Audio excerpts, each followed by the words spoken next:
નમસ્કાર દર્શક મિત્રો, ફોકલ પોઈન્ટ બાય અજય ઉમટમાં ફરી એકવાર આપ સૌનું સ્વાગત છે.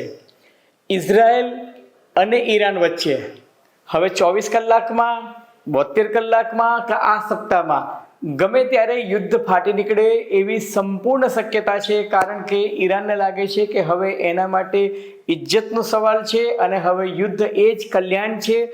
ઇઝરાયલ અને ઈરાન વચ્ચે શાંતિ મંત્રણા માટે મધ્યસ્થી માટે એક વિષ્ટિકાર તરીકે યુદ્ધ વિરામના પ્રયાસોના ભાગરૂપે છેલ્લા પ્રયાસો બ્રિટન, ફ્રાન્સ અને જર્મની જેવા યુરોપના અત્યંત વગડાર દેશોએ કર્યા.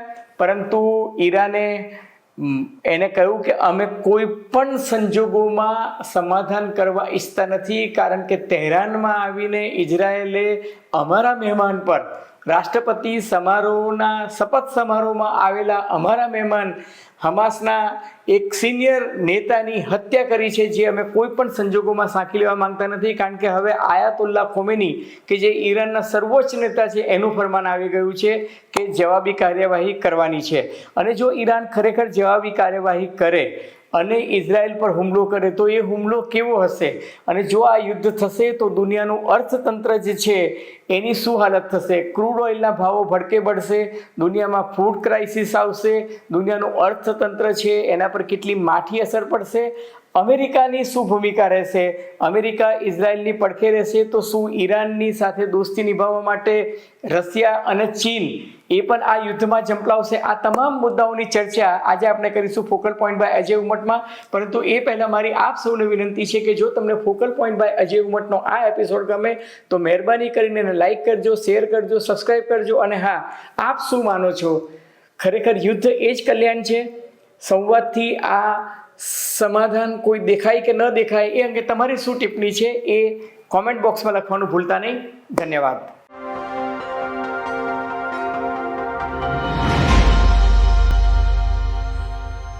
તો મિત્રો, જો તમને યાદ હોય તો ગત 31મી જુલાઈએ એટલે લગભગ 14-15 દિવસ પહેલાં ઇઝરાયલે 24 કલાકમાં 2 મહત્વની હત્યા કરી હોવાના આક્ષેપ ઈરાન અને લેબેનોન કરી રહ્યું છે. 24 કલાકમાં 2 ઘટના શું બની? તો ઈરાનની રાજધાની તહેરાનમાં રાષ્ટ્રપતિની શપથવિધિ સમારોહ બાદ એમના જે મહેમાન હતા હમાસના નેતા એ ઇસ્માઇલ હાનિયાની હત્યા જે છે એકાએક રાતના મોડી રાત્રે અથવા તો વહેલી સવારે પરોઢીએ એકાએક શોર્ટ રેન્જ મિસાઇલથી કરી દેવામાં આવી. અને બરાબર એ જ દિવસે એ જ 24 કલાકના અરસામાં હિઝબુલ્લાના નેતા ફઉદ શુકરની હત્યા જે છે એ લેબેનોનમાં કરવામાં આવી. આ બંને જે લશ્કરી કાર્યવાહીથી જે હત્યા થઈ હતી, એકદમ પ્રિસિઝન સાથે જે હત્યા થઈ, એમાં ઈરાન અને લેબેનોન સ્પષ્ટપણે માને છે કે ઇઝરાયલનો આમાં હાથ છે. અલબત્ત ઇઝરાયલ જે છે આના અંગે કોઈ પ્રતિક્રિયા નથી આપતા, પરંતુ ઇઝરાયલના સર્વોચ્ચ નેતા આયાતુલ્લા ખોમેનીએ સોય ઝાટકીને કહ્યું છે કે ઈરાનની ભૂમિમાં આવીને જો ઇઝરાયલે આ કાર્યવાહી કરી હોય તો હવે આપણી પાસે બદલો લેવા માટે જવાબી કાર્યવાહી કરવા સિવાય કોઈ જ વિકલ્પ નથી. હવે આ યુદ્ધ થાય તો એના પરિણામ અને પરિમાણ બંને બહુ ખતરનાક હશે. કારણ કે ઈરાન અને ઇઝરાયલ વચ્ચે યુદ્ધ થાય તો આરબ વિશ્વ જે છે એ ઇસ્લામિક યુદ્ધ આ જે છે એના ત્રીજા વિશ્વયુદ્ધમાં પણ એ પરિણમી શકે છે. કારણ કે ઈરાનની તરફેણમાં રશિયા અને ચીન આવી શકે છે તો ઇઝરાયલની પાછળ અમેરિકાનું પીઠબળ છે. હવે આ યુદ્ધને ટાળવા માટે અમેરિકાએ, સાઉદી અરેબિયાએ, પશ્ચિમના યુરોપના દેશોએ, બ્રિટન બધાએ બહુ જ પ્રયત્નશીલ હતા. બ્રિટન, ફ્રાન્સ અને જર્મનીએ તો મંગળવારે એટલે કે આજે હું જ્યારે આ વિડીયો રેકોર્ડિંગ કરી રહ્યો છું ત્યારે એક સંયુક્ત પત્ર લખીને ઈરાનના રાષ્ટ્રપતિને વિનંતી કરી હતી કે મહેરબાની કરીને આ યુદ્ધને ટાળવાની કોશિશ કરો. આ અગાઉ ઇટાલીએ પણ પ્રયત્ન કર્યો હતો. જોર્ડન કે જે અમેરિકાનું એક વિશ્વાસુ સાથી મનાય છે, જોર્ડનના વિદેશ મંત્રી છે, ઈરાનની યાત્રા કરી અને ઈરાનના રાષ્ટ્રપતિને અને ઈરાનના જે સિનિયર કેબિનેટ મિનિસ્ટરો હતા એ બધાને એમણે વિનંતી કરી કે આ યુદ્ધ જે છે એનાથી કોઈને ફાયદો થવાનો નથી. અમેરિકાએ એક સમાધાનની ફોર્મ્યુલા આપી હતી અને એ સમાધાનની ફોર્મ્યુલા એવી હતી કે આ યુદ્ધનો અંત આવવો જોઈએ. અને એ અંત લાવવા માટે એમણે એવું કીધું કે ઇઝરાયલ જે છે એ ગાઝા પટ્ટીમાંથી પીછેહટ કરશે.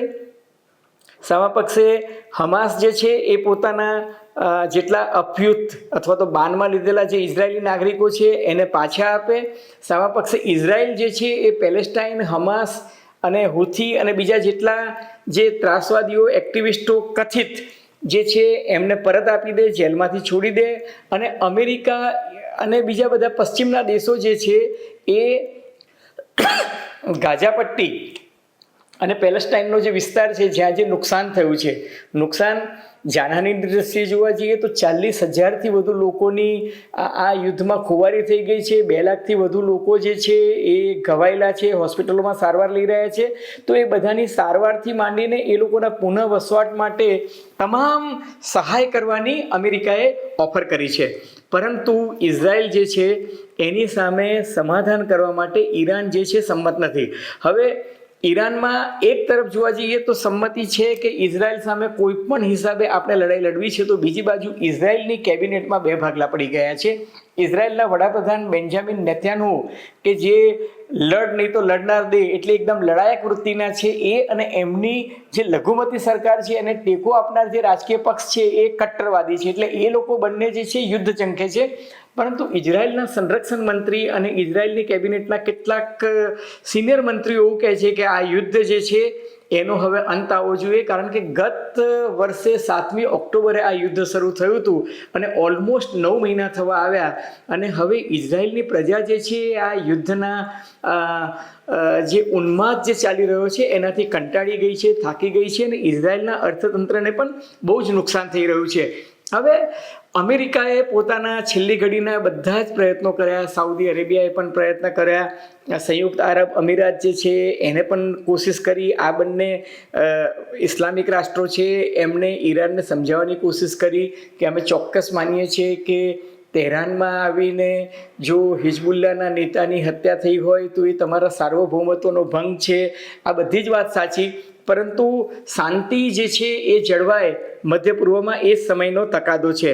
પરંતુ હવે માહોલ એવો બની રહ્યો છે ને ધીરે ધીરે ક્યાંકથી રોકેટ લોન્ચર છૂટી રહ્યા છે, ક્યાંકથી મિસાઇલ અટેક શરૂ થયા છે. એવા આક્ષેપો જે રીતના ઇઝરાયલ કરી રહ્યું છે એ જોતાં એવું લાગે છે કે આ વખતે ઈરાન જે છે એ બહુ સમજી વિચારીને યુદ્ધ કરશે.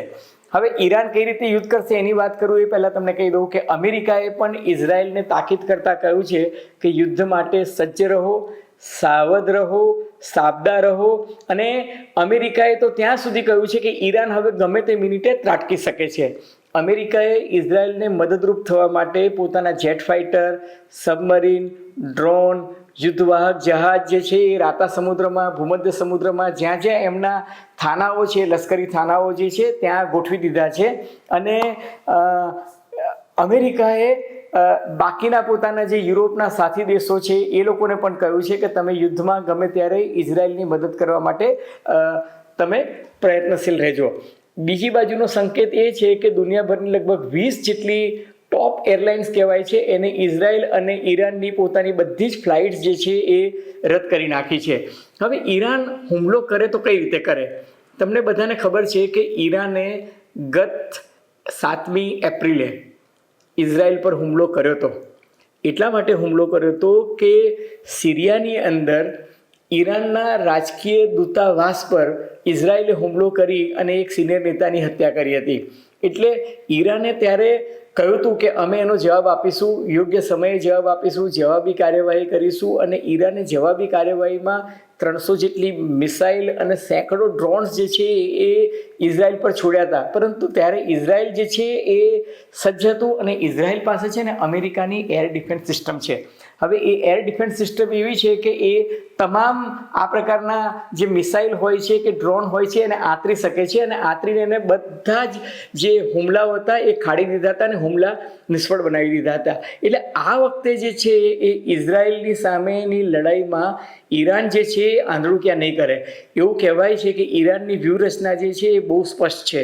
એ ઇઝરાયલને પોતાના ચક્રવ્યૂહમાં ઘેરવા માંગે છે. એક બાજુ હમાસ હુમલો કરે, બીજી બાજુ હિઝબુલ્લા હુમલો કરે, ત્રીજી બાજુથી હુથી ચાંચિયાઓ છે એ હુમલો કરે, યમન અને લેબેનોનની તરફથી પણ હુમલો આવે અને ઈરાન પોતે પણ હુમલો કરે. કારણ કે ઈરાનને ખબર છે કે ભૂતકાળમાં ઈરાન જે છે એ ચકાસી ચૂક્યું છે કે ઇઝરાયલને જમીની લડાઈમાં કે નૌકાદળની લડાઈમાં કે હવાઈ લડાઈમાં કે સાયબર સ્પેસની લડાઈમાં હરાવવાનું કામ અઘરું છે. અને એટલે જ ઈરાન જે છે હંમેશા હમાસ છે, હિઝબુલ્લા છે, હુથી ચાંચિયાઓ છે, આ બધાને મદદ કરીને ઇઝરાયલ સામે પરોક્ષ રીતે યુદ્ધ લડતું હોય છે. પરંતુ આ વખતે ઈરાનની ઇજ્જતનો સવાલ છે. જો ઈરાન આ યુદ્ધ ન કરે તો મધ્ય પૂર્વમાં ઈરાનની જે દાદાગીરી છે, જે લશ્કરી વક છે, અથવા તો જેને કહીએ ને કે ઈરાનના જે તોર અને મમત અકબંધ રાખવા હોય, તો પણ ઈરાને ઇઝરાયલ સામે આ વખતે લડાઈ કરવી પડશે અને પડશે જ. હવે ઈરાન જો આંધળું ક્યાં ના કરે અને ઈરાને જો મજબૂત ફાઇટ આપવી હોય, ઈરાન જો ખરેખર ઇઝરાયલને પાઠ શીખવા માંગતો હોય, પોતાની વર્ક જે છે મધ્ય પૂર્વમાં લશ્કરી તાકાત તરીકે રાખવા માંગતો હોય, તો ઇઝરાયલે મજબૂત હુમલો કરવો પડે ને એવો હુમલો કરવો પડે કે જેથી ઇઝરાયલની કેડ ભાંગી શકે. અને એટલે જ તમે જુઓ કે 31મી જુલાઈની ઘટના બાદ ઈરાને કહ્યું હતું કે અમે બદલો લઈશું, પરંતુ સમય અને સ્થળ અમે નક્કી કરીશું. એટલે ઇઝરાયલ જે છે એની સામે હુમલો કરવામાં ઈરાન ઉતાવળું નથી, પરંતુ પોતાની લશ્કરી તાકાત ને કવાયતને એ બધું કરી રહ્યું છે. હવે સામા પક્ષે ઇઝરાયલના વડાપ્રધાન બેન્જામિન નેતાન્યાહુએ પોતાના દેશવાસીઓને સંબોધતા કહ્યું છે કે ઇઝરાયલ લશ્કરી દ્રષ્ટિએ સંપૂર્ણ રીતે કોઈ પણ જાતના હુમલાને કે આવી કોઈ પણ પરિસ્થિતિ જે છે એને પહોંચી વળવા સક્ષમ છે. પરંતુ એમણે પોતાના પ્રજાજનોને વિનંતી કરી છે કે ખાવા પીવાનો જથ્થો, દવાનો જથ્થો જે છે એ પૂરતા પ્રમાણમાં સંગ્રહ કરી રાખજો. હોસ્પિટલ્સને સૂચના આપી છે કે કોઈ પણ જાતની ઇમરજન્સી આવે તો એ ઇમરજન્સીને પહોંચી વળવા માટે તમે તૈયારી રાખજો. ટૂંકમાં ઇઝરાયલ જે છે યુદ્ધ માટે તૈયાર છે. હવે હજુ પણ છેલ્લી ઘડીના જેને આપણે કહી શકીએ ને કે ડિપ્લોમેટિક પ્રયાસો જે છે એ ચાલી રહ્યા છે. Germany, France, Britain, Italy, Jordan, આ બધા જ દેશો છેલ્લી ઘડીના પ્રયત્નો કરી રહ્યા છે. યુનાઇટેડ આરબ અમીરાત જે છે એ પણ કોશિશ કરી રહ્યું છે. અમેરિકી રાષ્ટ્રપતિ જો બાઇડન ઈચ્છે છે કે આ ચૂંટણી વર્ષ છે અને આ ચૂંટણીના વર્ષમાં અમેરિકાનો એક બહુ જ મોટો વર્ગ ઈચ્છે છે કે ઇઝરાયલ અને ગાઝા પટ્ટીમાં જે તણાવ ચાલી રહ્યો છે, તંગદિલી ચાલી રહી છે, યુદ્ધનો માહોલ છે, પેલેસ્ટાઇન પર જે અત્યાચાર થઈ રહ્યા છે, એ જે છે એનો શાંતિપૂર્ણ ઉકેલ આવવો જોઈએ. જો ન થાય તો એ જો બાઇડનની ડિપ્લોમેટિક ફેલ્યોર તરીકે ગણાય છે. એટલા માટે પણ અમેરિકા જે છે છેલ્લી ઘડીના પ્રયત્નો કરી રહ્યા છે. પરંતુ છતાંય હવે એવું લાગે છે કે ઈરાન પાસે યુદ્ધ સિવાય કોઈ વિકલ્પ નથી. હકીકત એ છે કે યુદ્ધ એ કોઈ વિકલ્પ નથી. કોઈ પણ યુદ્ધનો અંત જે છે એ છેલ્લે તમારે સંવાદથી જ કરવો પડે છે, મંત્રણાથી જ કરવો પડે છે અને મંત્રણાથી શાંતિ સ્થપાય છે. પરંતુ જો આ યુદ્ધ થશે તો જેની સંભાવના હવે વધી ગઈ છે, તો દુનિયાભરના અર્થતંત્ર પર એની માઠી અસર થવાની છે. એક તરફ રશિયા અને યુક્રેન વચ્ચે યુદ્ધ ચાલી રહ્યું છે, બીજી બાજુ ચીન અને તાઇવાન વચ્ચે તંગદિલી ચાલી રહી છે, ત્રીજી તરફ તમે જુઓ તો બાંગ્લાદેશમાં રાજકીય અસ્થિરતા છે, ચોથી તરફ પાકિસ્તાનની હાલત પણ ખરાબ છે. અને એ સંજોગોમાં મને એવું લાગે છે કે જો આ યુદ્ધ થશે તો દુનિયાભરના અર્થતંત્રને નકારાત્મક અસર તો થશે જ. ક્રૂડ ઓઇલના ભાવો જે છે એ ભડકીને ઉપર જશે, કારણ કે ઇસ્લામિક દેશો, ઓઇલ પ્રોડ્યુસિંગ કન્ટ્રીઝ એ બધા જ આ યુદ્ધમાં પ્રત્યક્ષ રીતે તો પરોક્ષ રીતે જોડાશે. અને સાથોસાથ રાતા સમુદ્ર અને ભૂમધ્ય સમુદ્ર, આ બંને સમુદ્ર પરનો જે દરિયાઈ ટ્રાફિક જે છે એ ટ્રાફિક પણ અટવાઈ જશે. એટલે લોજિસ્ટિકની દ્રષ્ટિએ પણ મને એવું લાગે છે કે આ સ્થિતિ જે છે એ બહુ જ વકરે એવી સંભાવના નકારી શકાતી નથી. મિત્રો, આપણે પ્રાર્થના કરીએ કે યુદ્ધ ન થાય, છતાં આગે દેખો હોતા હૈ ક્યાં.